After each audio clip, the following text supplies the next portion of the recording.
upgraded our equipment.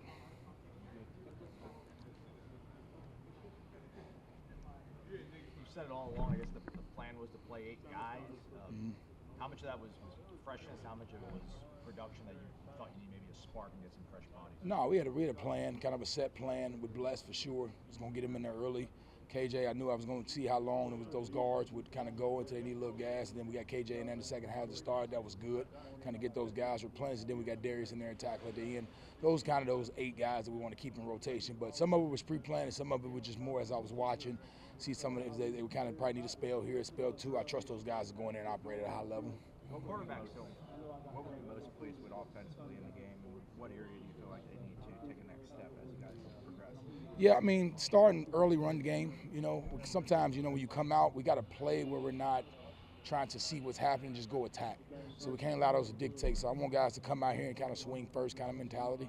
But I thought overall, as the game settled, they kept going and kept, getting those, because you're in a real football game where you ain't gonna just come out there gash people. You got to kind of throw body blows and soften them up and then start to get that run game going once the game wears down. And I thought they did a good job of that. I presume you have confidence in the run game despite the results of that one. Oh, absolutely. Absolutely. That was a real good front. We played, and they had a good success stopping the run. So I was proud to see us that we persisted because we're going to still do what we do. We're still going to run the schemes we run, and we're still going to keep swinging. So I was glad to see those guys stay with it in the end and start to kind of hit for them. I know sacks kind of aren't the end-all be-all when you're measuring how your line does, but 2 years in a row now, no sacks allowed against, how good that LSU front is. What do you say about your unit's performance in pass blocking? Well, yeah, it's way deeper than just O-line. I mean, it's our communication. We had an error one time we had to call a timeout because we were communicating a little bit too much in protection. But it starts with the communication of the center to the O-line and the center to the quarterback, to the running backs, to the receiver routes, depth, concepts, Jordan's escapability. All of that comes into effect. So it's a total effort to make sure we keep quarterback upright and make sure we're on point with our communications and timing and protection. How important was the offensive drive where you guys got the touchdown before the first half ended? That was big. I think both of those drives, started early, like 90-some-yard drive. I know the first one we had to go quite a while. So it was good to see us kind of start behind and have to kind of jump up to get those drives going once we got the first down. That was positive. What really paid off was our situational work. I mean, we worked coming out, third down. We had a lot of good situational work, so our guys mentally were locked in to understand the situation, so I was proud of them for that. How much does it help you to have a quarterback that can have a couple iffy plays, but it's Jordan Travis. He's going to find himself and settle down, and that's what he did. Yeah, we're hoping we don't have too many of those iffy plays, but I think Jordan just has so supreme confidence that he knows he can, if things break down, he feels like, hey, I can get something done when it breaks down. But sometimes you got to just say, what, it broke down, let's just live to play another play. We always just say, get us to have one more play. And if we give us to have one more play, that's kind of the mentality of the offense. We'll get you on the next one. Is that the message you gave him too on a couple of those? Oh, absolutely. Just give us one more. Don't give them a chance to get the ball. We say own the football. Right. So at the end, we might do some things that's a little bit risky. Some of them be high reward, but we want to make sure we're coming down with the football. Is that one of the better halves of football, the second half? Just efficiency, scoring, what you guys put the ball? Well, yeah, I thought the guys did a good job of kind of just executing. Early on, emotions, fans, sometimes first guys out there running with the Seminole on. Some of that was kind of, you saw the nerves and stuff. I think it's when we settled and got back to execution, because we work our guys. And once they got back to executing, they kind of settled. It was what we expected.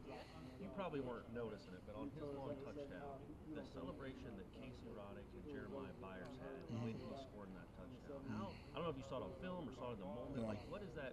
How does that make you feel watching these guys that came from other places buy in like that, get so excited for Florida State to score a touchdown and go win a football? Well, that's just from the top down with the coach that Coach Norvell brings about just being genuinely and authentically happy for a teammate.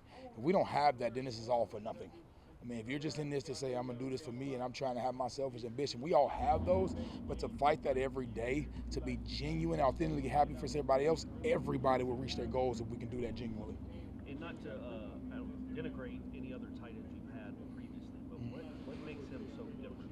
What makes him so unique? He's got a kind of unique skill set. Well, yeah, he's talented, and I'm going to tell you, a lot of people don't understand is his mindset. When he came in here, man, he's like, man, I'll do whatever. Because sometimes you think you get a guy like that late in his career, you're thinking, oh, man, we got to appease, and he wants to do this. And you don't know, man, he's special teams. He was in there, we run some counter. He was in there lead blocking on the counter. He had some big plays late. So, his mindset and his approach to the game is what makes him special.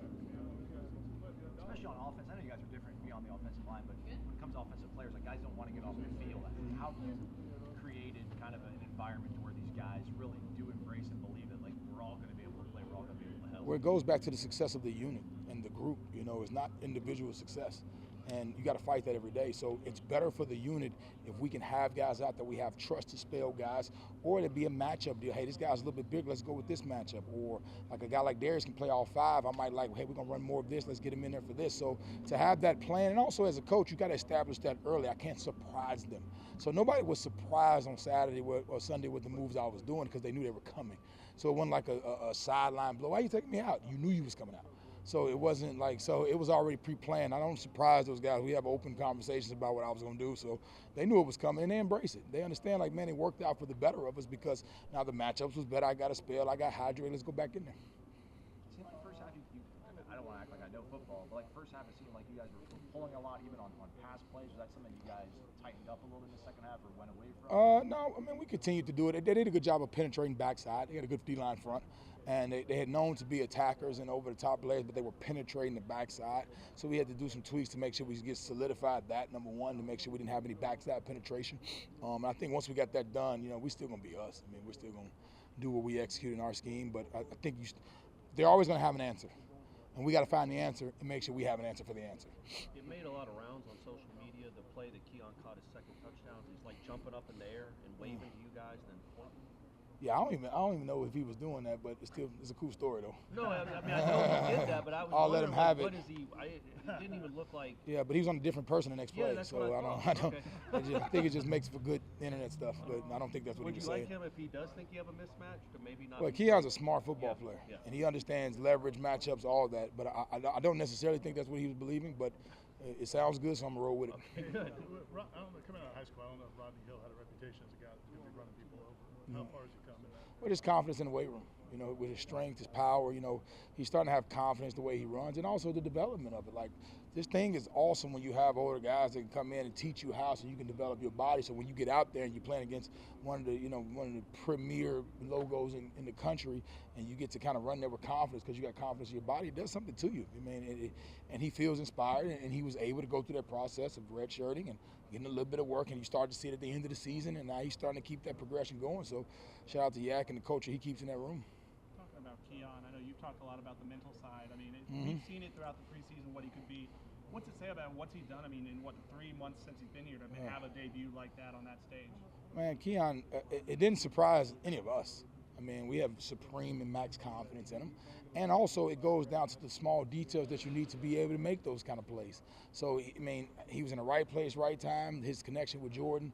But I mean, like today, he was out there, I mean, he's a go-to-work type guy, you know, and you see he's not, and he wasn't overly celebrating. I mean, he was happy and joy for the team, but I remember I came to the sideline, I said, how many are you going to get today? He said, I don't even know how many I got.